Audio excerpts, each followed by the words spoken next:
Bag, I want the bag. Work my way from a garden to a track. Flip it from a track to a plot full of acres. Do it for the farmers and the producers and the makers. What we even here for? Occasionally I ask it. I know it's more than struggling, anticipating the casket. Reap what we sow, I'm trying to fill up my basket. Life's a plantation, I self-law and master. Over the plot I've been granted on this planet. Now it's slanted, cause the chosen been supplanted. But if you overstand it, it was spoken. Fractured, but we ain't broken. Even though some would rather play the role of token, we growing. Black through the essence of our presence. We carry the blood of gods, we carry the mind of peasants. Rich black gardens, future look more like Eden. Multiply seeds like the seed banks in Sweden. Rep my planners on plan according to season. Be one code, switching it up is treason. Black power, family what we eat. Either we get fed or we feed. Be one egg. What's growing on? What's growing on? What is growing on? Welcome back to B1 Ag, the Daily Bread Podcast. I'm John Henry Harris. We have Farmer Brown, the MC. Here we focus on Black agriculture as it pertains to agricultural production, education, marketing, health, food, nutrition, and economics, all for the Black family and for the Black community. I hope you're doing well. Welcome Black to the garden. Today we're going to talk about Ye. Ye, the artist formerly known as Kanye West. You know, he had a very interesting interview on Drink Champs. You know, it's probably going to be one of the biggest interviews on Drink Champs this year.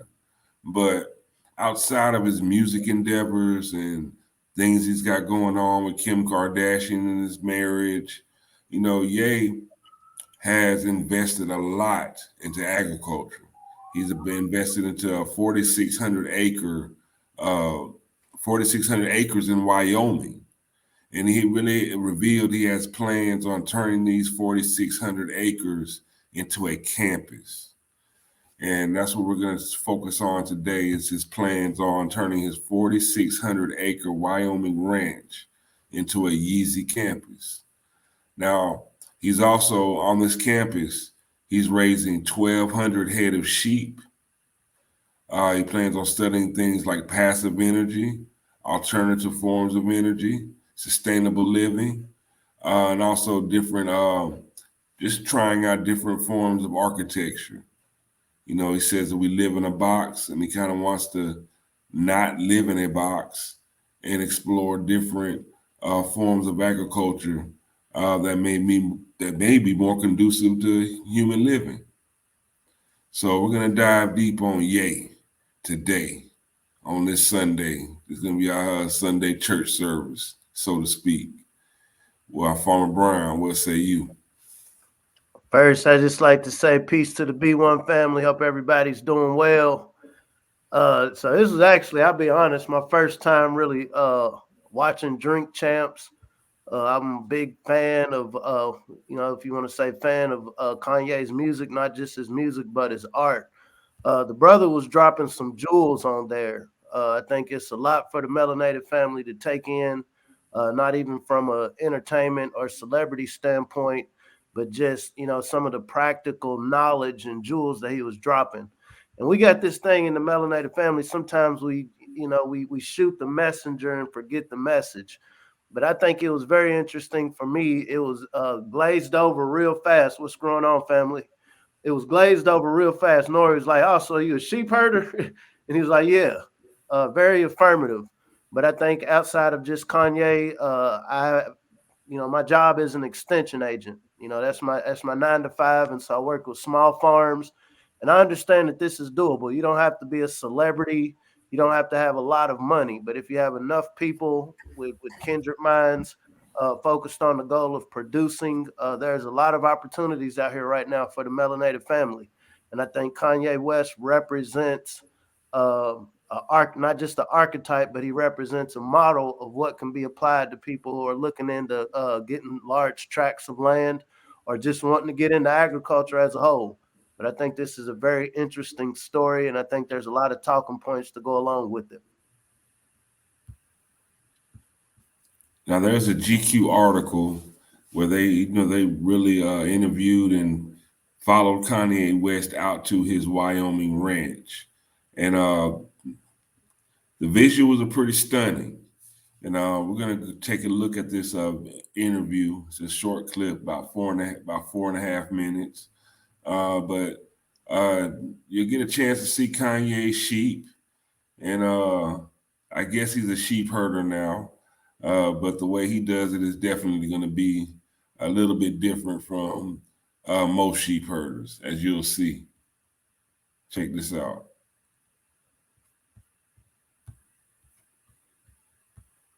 Wyoming. What was the seed of coming to a ranch? I was looking for a spot to start the Yeezy Campus, and we needed thousands of acres. So we went to the Caldera House in Jackson Hole and started looking for property in Wyoming. And I believe this is the first property we looked at. By the time we were about to leave the ranch, I fell in love with it and I bought it. And now we're here. How many acres are we sitting on here? This is 4,500. And we have another ranch that's 6,500. So what is your vision? What all is happening here now, and how will it unfold? This will be one of the Yeezy campuses. And the Yeezy campus will have the work that our architectural team has been working on with James Turrell and Claudio Silvestrin to create spaces that allow humans to maximize our potential, to take us out of the box. Literally and figuratively, we live in boxes. We leave the womb when we're born and get put directly into the tomb. We get put directly into our first square space, which is the beginning of us going from being multi-dimensional and completely imaginative to placed onto a grid. Those boxes are those grids. First, it starts off at the crib. Then we go to schools where that's a box. Then we go to higher learning a lot of times. That's a box. And then we end up at a job where we're working inside of a box. And then we do that to try to buy a crib, actually. And then we, have children and then put our children in a crib. So instead of boxes, the Yeezy way of life will look like what? More flow. Has some of the work for developing and building those begun here already? Yes, it has. Where do we stand in the process? In the middle of it. That's where I always stand. That's my favorite place to stand in any process, in the middle. It's always a process. What is the farming element that's underway at this ranch or your other ranch? We are going to have hydroponic, aquaponics, passive energy, but I'm not the expert. I work with experts to create the best product for humanity. And that was the original idea behind Donda, to have the best of the best working together. How do you see Sunday service playing a role here? We definitely will have services here. The inventions and the developments and the innovations that I'm a part of always become the new standard. Eventually, will people come to visit here, or is it for your family? Will people be able to experience these shelters you're developing? Yes, that will be some of the immediate goals within our lifetime. But ultimately, this would be the paradigm shift to create platforms for freer thought than the boxes that we're in now. How'd that shot look over there? Yeah. Yeah. Cool.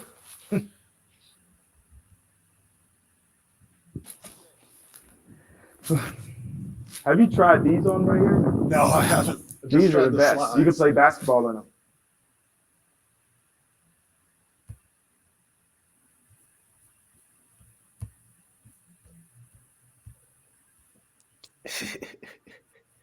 Yeezy. Who'd have thought the hip hop would take it this far? He brought up three main points that I hope the family paid attention to. And okay, I'm not a celebrity. I'm just somewhere on Turtle Island, wanting to get into this ag thing. He brought up the farming component. So I don't know if he's raising those sheep for the fiber, for his clothing line, or he might be raising them for meat. We're coming up in a world where they're doing lab grown meat, right? Uh, then he brought up the church service. If we're going to be very practical about some of the discussions we have, we know that we're a spiritual people. And so we know the houses of worship, we saw how a pandemic can shut that down, people's ability to come together. Where two or three gathered there, I will be also. It doesn't mean you have to be in this proverbial box. And so when we think about what church services look like, and then the services that are houses of worship, regardless of the denomination, the outdoors. And then I think of agritourism. And so personally, I know, I'm a co-founder of one of the largest Black agritourism company in the state of Kentucky, Black Soil. And so I do know that there is not only an economic benefit, but also a spiritual existential benefit of agritourism. These large swaths of land, whether you're talking about adults that are wanting to kind of just get out of this urban sprawl, this urban jungle, into more wider space, or actually learning spaces for youth. And so saying this to say, when we think about how can we apply this to some of the communities we're at right now, obviously most of us aren't going to just go get 4,600 acres of land, but on 120 acres, on 50 acres, there's a lot that you can do with those spaces, not just for the production aspect of it, but like I said, these are learning spaces. One of the key components of agriculture, especially going into the future, is diversification. You want to take this piece of land you have, and you want to make sure you're maximizing the usage of it. You want to make sure that, okay, yeah, I'm going to grow something on a few acres, but then another few acres, I might just be doing some conservation programs, conserving certain wildlife. Absolutely. And we're talking about, I'm glad you said that, sister. So we're in 2021 right now, but right now, mentally, we need to be in 2030. And so I think what Kanye is talking about, this is definitely the wave.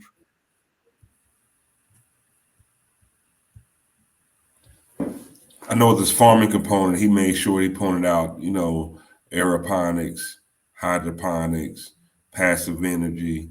And this is, literally, he has the space and the capacity to where that land can literally be a campus. It can be somewhere where you can come and learn how to do hydroponics. He can still have a huge hydroponic setup and teach people how to do this. Aeroponics, just different ways to grow food. Because he's out there in Wyoming. The land looks pretty good, but I don't know how well it's suited for conventional farming. But it is an opportunity, with that much land where he can explore. He can explore these different forms of growing food, and it's like a living, breathing classroom. When we were at the All Black National Convention, one of the key points, obviously, you can look at it as a shameless plug, but being practical, this is the use of your cooperative extension. Wherever you're at in what we call North America, Turtle Island, you're going to have cooperative extension offices. The purpose of these offices, they're paid for with your taxpayer dollars. You're going to have somebody come out to your land. You're going to do soil samples. You're going to analyze, your water sources. These are people that can sit down with you and, establish a farm plan.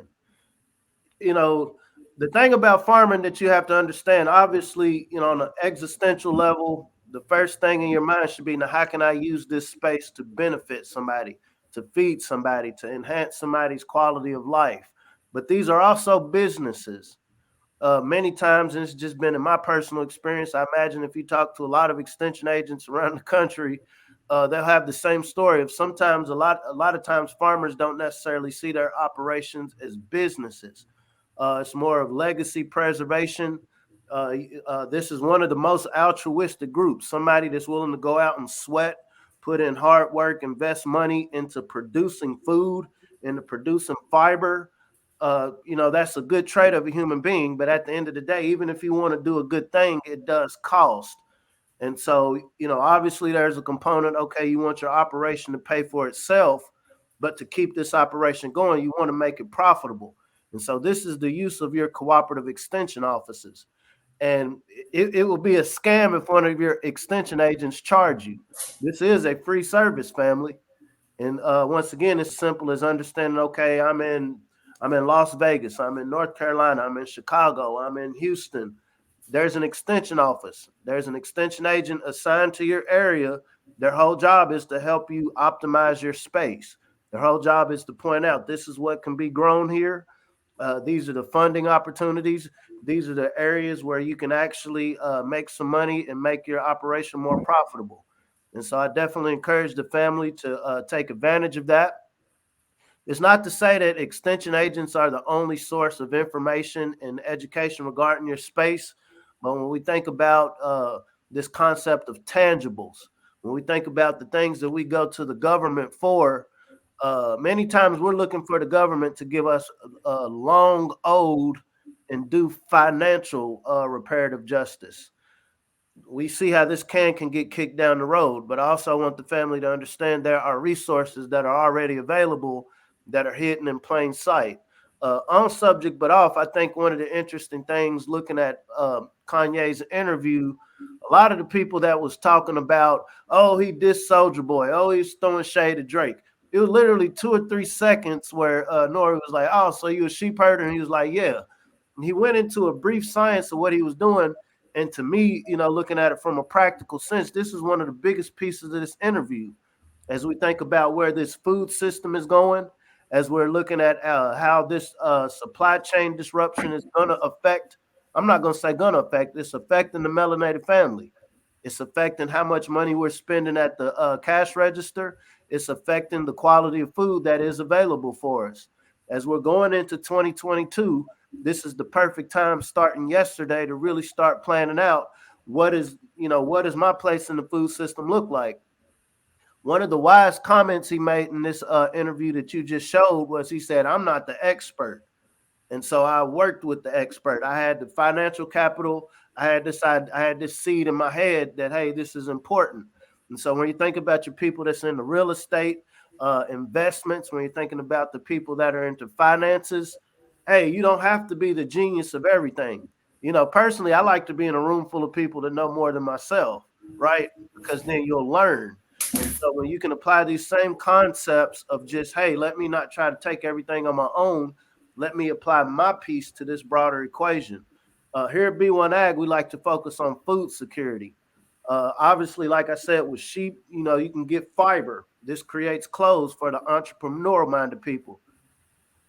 Kanye was dropping gems. Peace, Brother Thaxton. He was dropping gems. He was also talking about his life is in danger. He understands it. When you start speaking truth, oh, the algorithms come against you. And this is why we're pushing the B1 algorithm, right? We have a huge opportunity on our hands. He also said something. He was like, wow, your money is still valuable. Invest in something tangible like land where you can produce. On 4,600 acres, you got to think about when we're talking about sustainable communities. This is when your shipping container homes come into play. This is when your tiny houses come into play. This is when we start implementing, some of the knowledge from people like Led Farmer, right? How do we apply this in a so-called wilderness situation? We have some very interesting times coming ahead of us, family. But I wear these bright glasses because I see a bright future, once we can really put together the degree of what's going on right now. He also kept touching on, the Most High anoints people. He points people out as icons. A light doesn't talk. A light doesn't have an ideology, a political side. He talks about the red hat.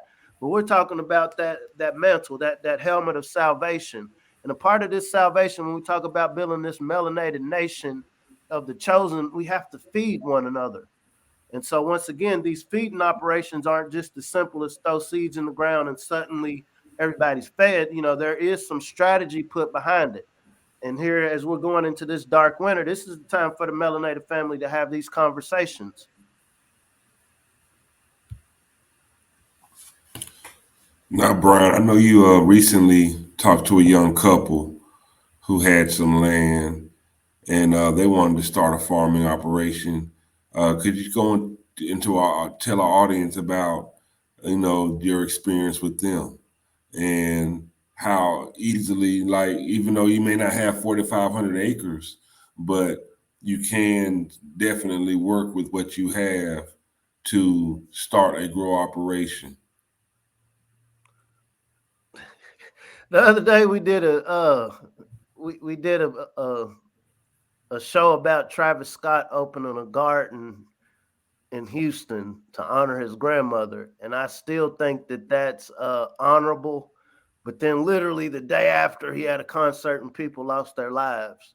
I'll be very honest. I hadn't been a big music listener of Travis Scott, but I thought just the concept that a hip hop artist understanding that connection with the land and gardening, I thought that was big. And then the next day, you have this huge, some people call it a ritual. I don't know. But saying that to say, I felt like I kind of got a redemption the day after. There was a family that reached out to Cooperative Extension. I work at Kentucky State University. This is the 1890s land grant institution in Kentucky. And this was a young couple. I think they can't be more older than 33 years old. They teamed up with three other couples. And so they came together. They live in a big city. Most of them have careers in medicine, but they went in on 190 acres just in rural Kentucky. Like I said, a lot of people are aging out. The average farmer in North America right now is 65 years old. A lot of people are jumping out of the game. And so when I tell the melanated family, and as Brother Thaxton said, we're in our finest hour. There's a lot of opportunities, and you don't have to be a superstar to work together with other like-minded individuals to invest in some land. And so our job was to come out there, hey, y'all, we got this 190 acres. Our goal is to feed people. We realize that there's, biblically, because the brother, he's a preacher. He was saying biblically, there's the 7 years of plenty, and then there's the 7 years of famine. And so we want to poise ourselves with this land to be able to feed people, which is a very honorable goal for our operation. And so when we talk about this relationship with your cooperative extension, he's wanting to address food security. There are some very specific items that go along with this. For example, if I'm wanting to produce produce and I just bought some land from somebody that's been running livestock, or I'm somebody that's been raising livestock and I want to transition over to vegetable production, you got to look at your infrastructure. You got to look at, do I have the proper roads going into my place to where trucks can come in, tractors, whatever you're going to be using, can they come in and actually get this produce off of the farm, get it to the city, or get it to the people? One of the things, and this goes into the H2A workers, here at B1 Ag, this is one of our main reasons we have this conversation. We got to have a grassroots workforce. The sister Vicky Dillard keeps talking about, the power is in the grassroots. That same has to apply when it comes to this workforce of who's producing. You don't want to depend, and this is advice. You don't want to depend your operation on volunteer work. Volunteerism is good.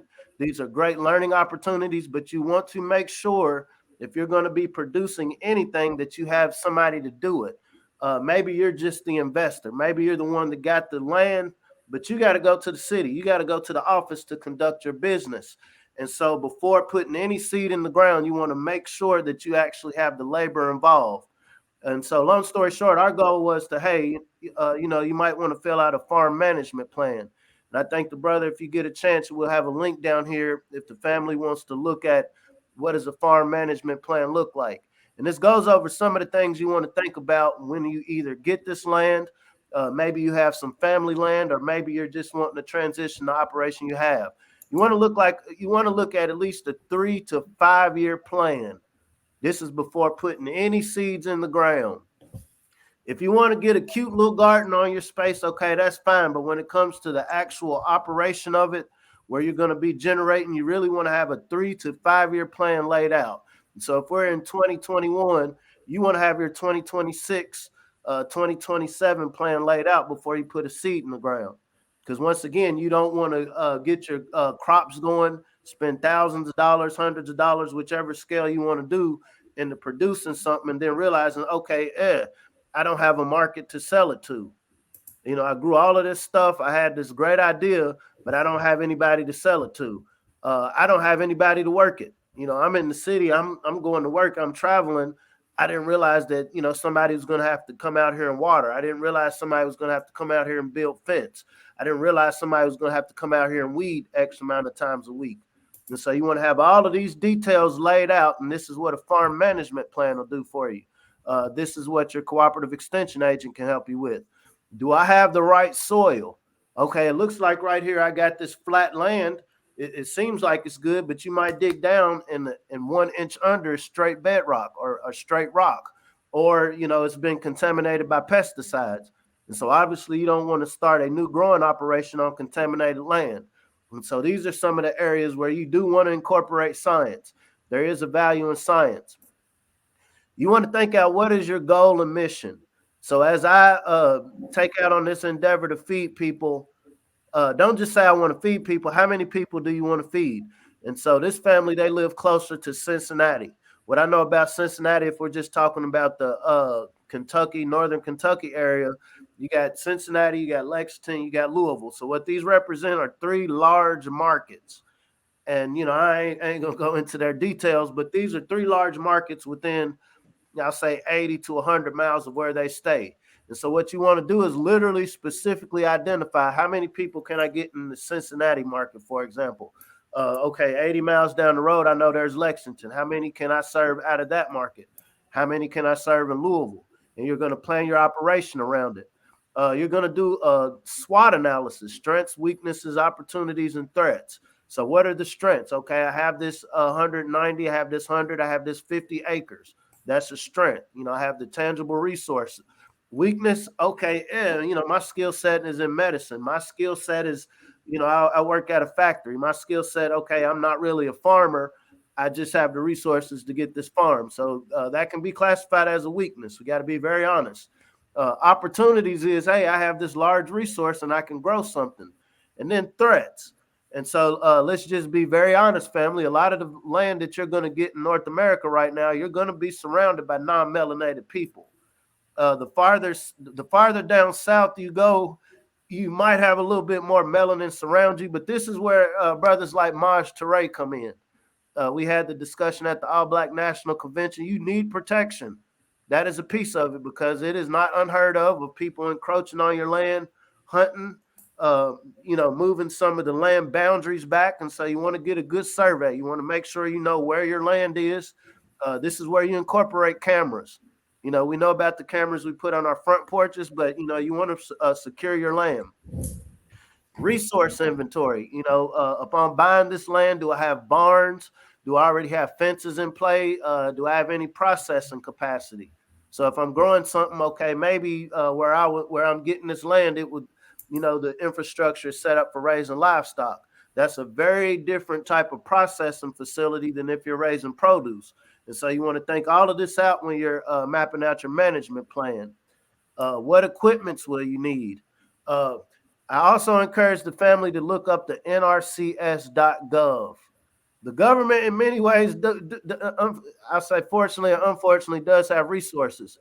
And so while you're planning this land, there are funding sources available just conserving trees.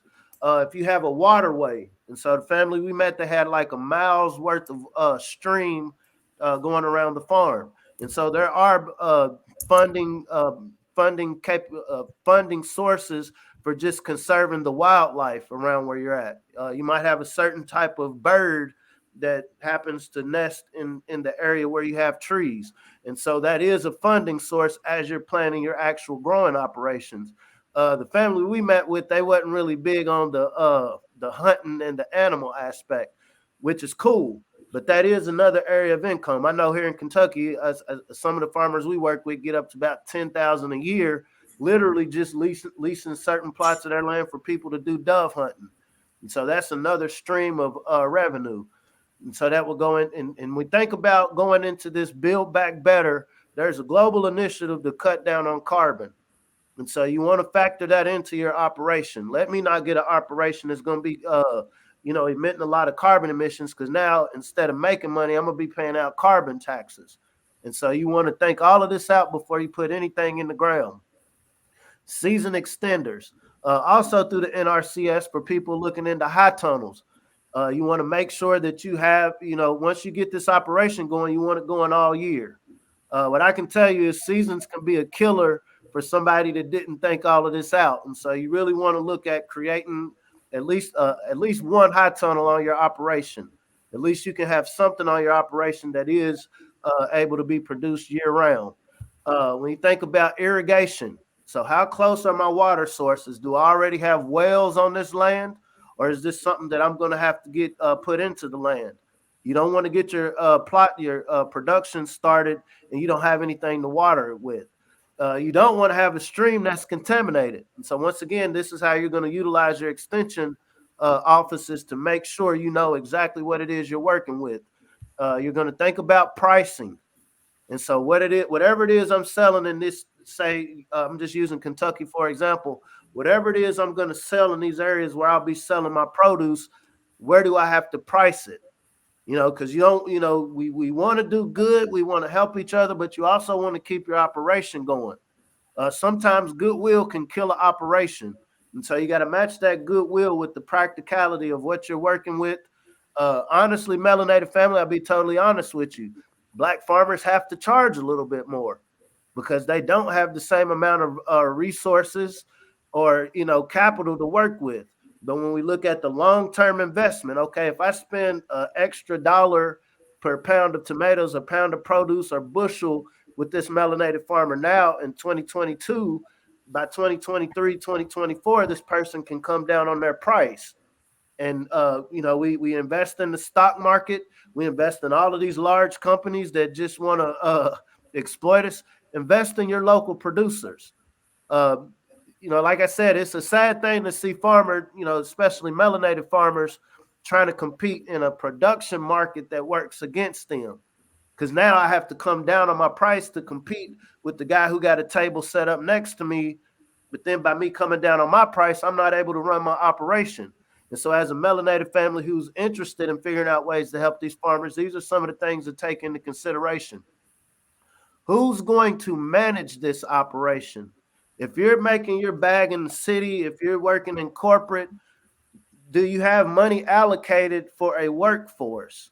Unfortunately, this is why the H-2A workers have to come above the border. They come from a culture, I'm not being disparaging, they come from a culture that's agricultural anyway. And so to them, okay, yeah, I'll take this pittance that y'all want to throw us in North America, because I realize it's at 80%. Is the percentile 80% of our food grown here in North America is grown by people that's not from North America. That's not because the land doesn't exist, but we've kind of veered away from the importance of being able to produce food. And so when we think about the jobs of the future, when we think about the very concise codified training of young people, are we training a workforce to work smarter and not harder? Here at B1 Ag, we're not trying to raise a plantation culture. That's not it at all. Like we saw Kanye sitting on them ATVs. There's science applied to that. How can I make this ATV conducive to producing something on these large swaths of land? And see the genius of our young people. These are the people who will figure those out if us as the elders are planting the seed of why it's important. Licensing and special permits and insurance. You want to make sure people are coming on your land, nobody's getting hurt and then coming to sue you. And so you want to think all of this out before you get anything in the ground. Like I said, identify funding opportunities. What I know personally in my experience, just doing the programming that I do, there's a lot of funding sources I come across that nobody ever came and knocked on my door and said, hey, Farmer Brown, this is available for education. Hey, Farmer Brown, this is available for local food systems. Sister Sinclair of Balurit. There's a lot of funding available, but it's like we, as a melanated family, we got to know that it's something that exists. Or what'll happen is people be, oh, well, we told them it was there. They just didn't come to it. Because for some odd reason, the negative things, the liquor, the drugs, the alcohol, that gets marketed a lot better than the healthy food in our community. I don't know if that's a conspiracy or what. Production, marketing, financial, armed succession plan. Think with the end in mind. Okay, so right now, maybe I'm 40, maybe I'm 50. I want to put a good 10, 20 years into this operation to make it grow. Here at B1 Ag, we talk about this growth mindset. You know, we don't want to be stagnant. We don't want to just get by. We want to make things grow. We want to make it rain on the generations ahead of us. And so, what does this succession look like?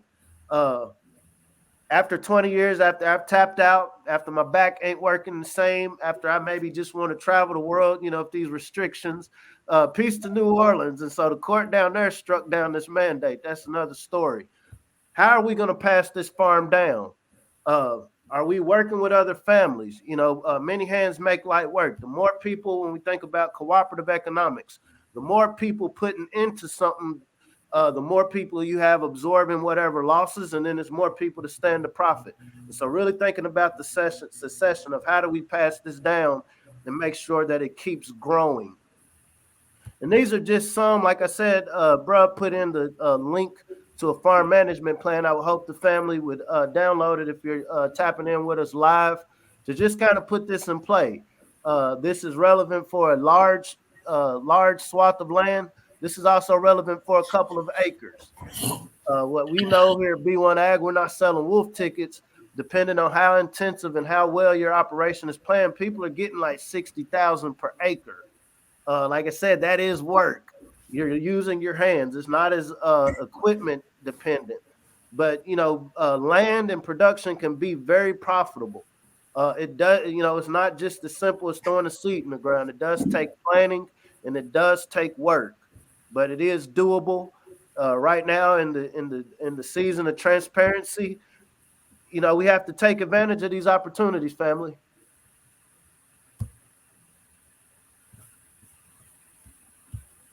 You know, no. Go, Brandon. No, Brandon. No, Brandon. Yeah, but Kanye or Ye, he's definitely showing what can, you know, the possibilities. He's showing us, you know, the possibilities of what we can do. Not just Kanye. You know, there are a lot of people that are buying land. And, you know, once you have this land, you're free to do what you want to do. You're free to do what you need to do. You know, you're free and have the capacity to feed other people. However, and also not however, but you know, even on the little land that you have on your patio at your apartment, you have the capacity to feed yourself and to feed your family, and never take that for granted either. Family, there's a big bag in local food systems. I would never suggest for anybody to just wait on the government to make it rain. But when we think about just investment strategies, long-term investment, when we think about long-term investments, understanding local food systems is the wave of the future. The days of big farming, FARM, are over. We do see a lot of people holding on to the old guard, the old way of doing things.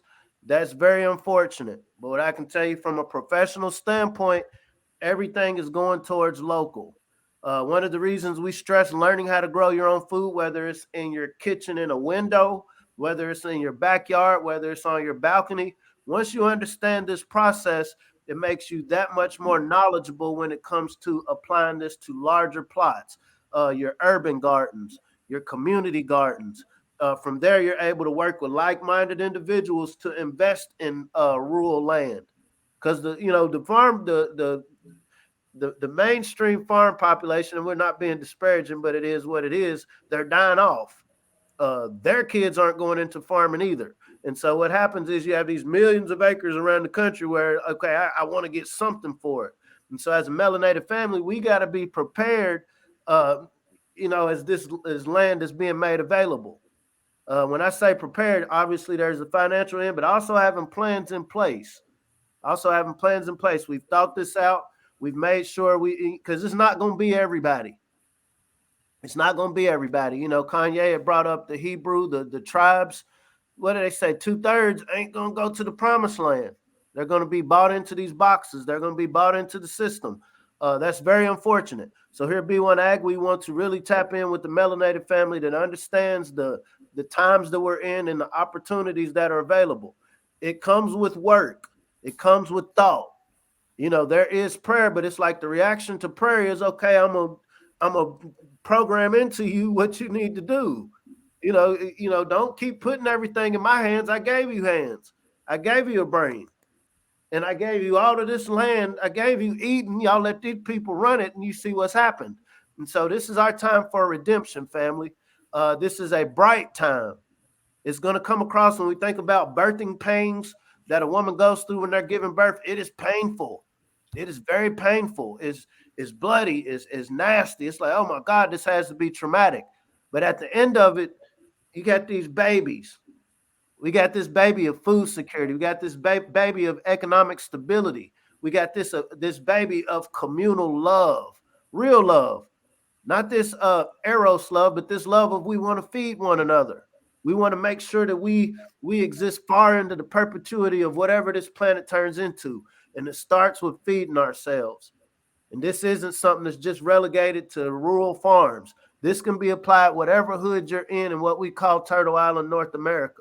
Then it starts with the seed.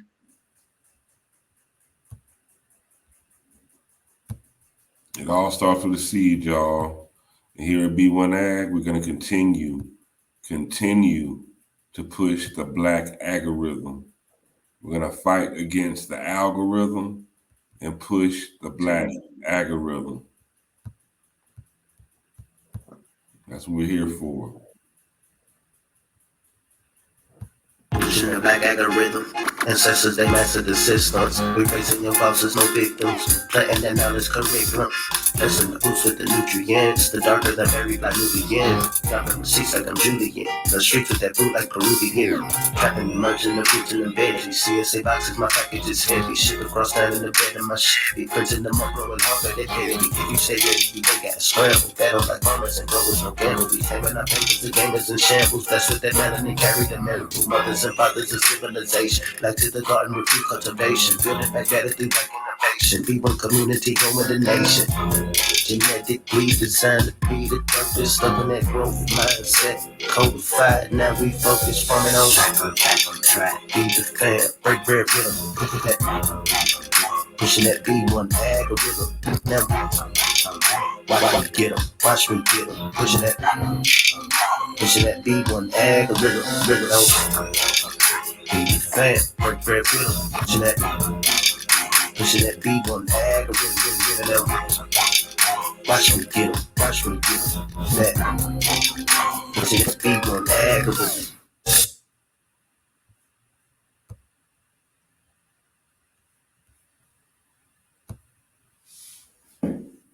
There it is. So Farmer Brown, we talked about Ye. It's 4,500 acres. He wants to turn into a campus to show us, different ways to live more sustainably, grow our own food. We've also talked about how we can do this ourselves. I put in the chat, in the comments, as well as showed y'all the banners of how to get examples of a farm plan, as well as examples of a site where you can go to fund your operation. You can actually fund your operation. www.nrcs.usda.gov. This site here, this will show you money event that's available to help you fund your operation. Farm management plan here at catalog.extensionoregonstate.edu.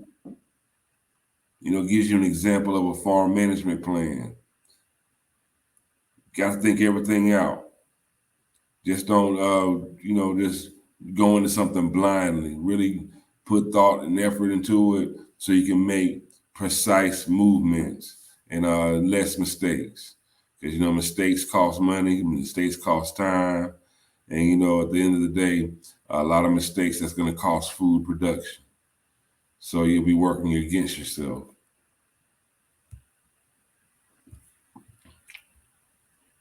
So, Farmer Brown, it's been a great show, bro. I think hopefully our people there, the B1 Ag family, they've really learned a lot. And at the end of the day, if you really, really want to learn something, what do the people need to do, bro? If you really want to know something, go to healthyblackfood.com. Let's break this down. Let's understand everything from the seed to the table. If you really want to know something, family, we're in our finest hour. Let's learn how to grow something. Healthyblackfood.com. And if you have any questions, comments, information, you just want to reach out to us. You can do that at b1aghiphop@gmail.com. Let's get black to the garden. Let's keep growing. We're coming up on a new week. I hope y'all enjoyed your extra hours of rest. I know I did. I feel great. Recharged, ready to go, ready to, put my foot up in Mondays. But that's another story. So, B1 Ag, Daily Bread Podcast. I'm John Henry Harris. We have Farmer Brown MC. Until next time, see you soon. Keep it growing. Peace.